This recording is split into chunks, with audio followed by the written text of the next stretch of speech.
Magandang umaga, Pilipinas. Narito ang latest kay Bagyong Ada o Tropical Storm Ada.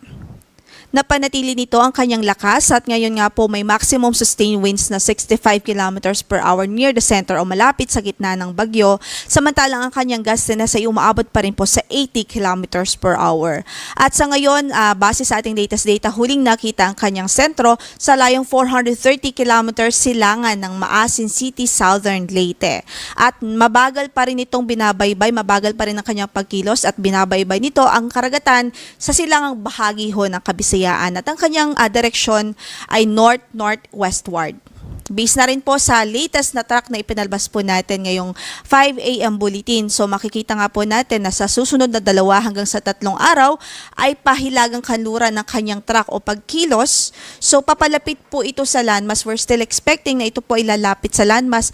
At ang possible closest approach po nito sa Eastern Visayas is by Saturday o bukas po yan. And then possible closest approach naman niya sa eastern part ng Bicol ay sa Sunday naman. So sinasabi po natin close approach dahil ang ibig sabihin po niyan, posible na manatili sa karagatan ng kanyang sentro pero yung diametro niya ay mahahagip yung malaking bahagi ng Eastern Visayas at Bicol. Kasi kung makikita nga po natin, dito po sa mapa, ito po yung kanyang track at ito rin po yung diametro ng bagyo. So if we will project it alongside the track, ibig sabihin sa mga susunod na araw po ay mahahagip at apektado ang ilang bahagi ng Caraga Region, ang Eastern Visayas at ang malaking bahagi ng Bicol Region sa mga susunod na araw. So importante po na alam po natin at updated po tayo sa tropical cyclone wind signal na nakataas sa ating lugar.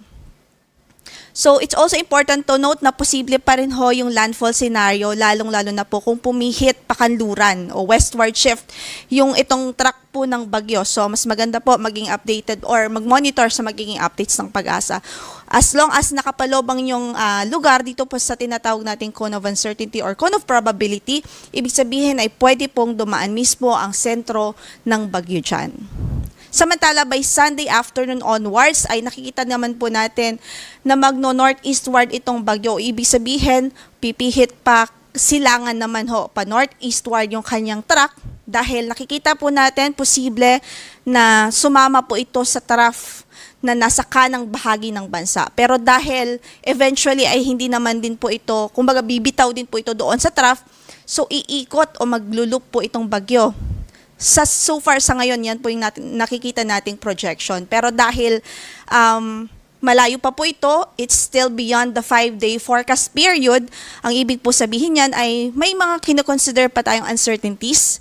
So mataas pa yung uncertainty niya. So ang pinakamainam ay mag-monitor po sa magiging update ng Pag-asa. And rest assured that we will continuously give updates, lalong-lalo na po pag malapit na po ito sa ating landmass. So sa ngayon, signal number 1 pa rin na nakataas sa eastern portion ng Camarines Norte, sa Camarines Sur, Catanduanes, Albay, Sorsogon, eastern portion ng mainland Masbate kasama na ang Ticao at Buris Islands, northern Samar, sa Samar, eastern Samar, Biliran, northern and central portions ng Leyte, eastern portion of southern Leyte, sa Dinagat Islands, Surigao del Norte at Surigao del Sur. So ito po yung mga lugar kung saan ay makakaranas po ng mga pagulan. Lalong-lalo na po sa araw na ito, mag-start po talaga yung mga malakas din na pagulan sa silangang bahagi ng Kabisayaan, Caraga Region, maging sa ilang bahagi pa po ng Kabikulan.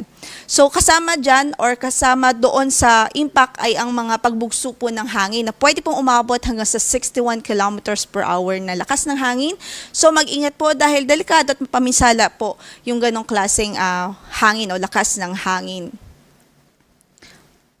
Samantala, ito naman yung mga lugar kung saan ay wala po tayong signal dito pero posible din makaranas ng strong to gale force winds dahil naman sa epekto ng amihan. Dahil aside from Tropical Storm Ada, meron din tayong umiiral na amihan sa northern at central Luzon. So sa hilagang bahagi ng ating bansa ay may amihan at nakakaranas pa rin ho ng mga pamisa-misang pagbugso ng hangin ang Batanes, Babuyan Islands, Ilocos Norte, Eastern Isabela, sa Aurora, Calabarzon, Occidental Mindoro, Oriental Mindoro, Romblon, Marinduque, Cuyo Island, Bicol Region, Visayas, Caraga Region at Davao Oriental.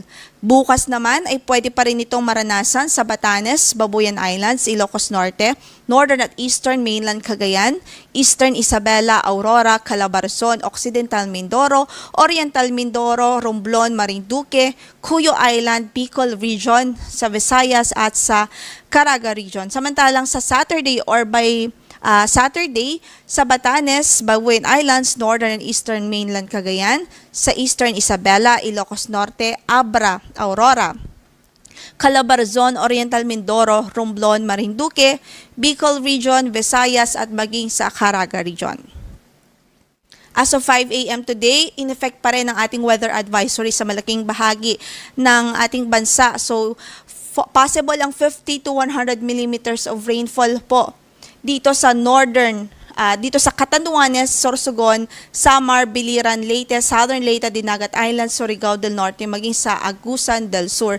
Habang possible din ng 100 to 200 millimeters of rainfall dito sa Northern at Eastern Samar. So, especially dito sa Northern and Eastern Samar, ay malalakas na mga pag-ulan na talaga ang ating ina-expect sa araw na ito, dulot ni Tropical Storm Ada. And then, of course, sa Catanduanes din, sa Sorsogon, may 50 to 100 millimeters of rain na tayo for today. Sa Samar, Biliran, Leyte, and sa natitirang bahagi pa ng Eastern Visayas, maging dito sa Agusan del Norte at Surigao del Sur. So, mga localized flooding ay ina-expect po natin dahil lalong-lalo na po yung mga nasa low-lying areas o mabababang lugar at sa mga lugar kung saan ay malalapit po sa ilog. Kung kaya't iba yung pag-iingat at maging alerto po tayo sa mga posibilidad ho ng pagbaha.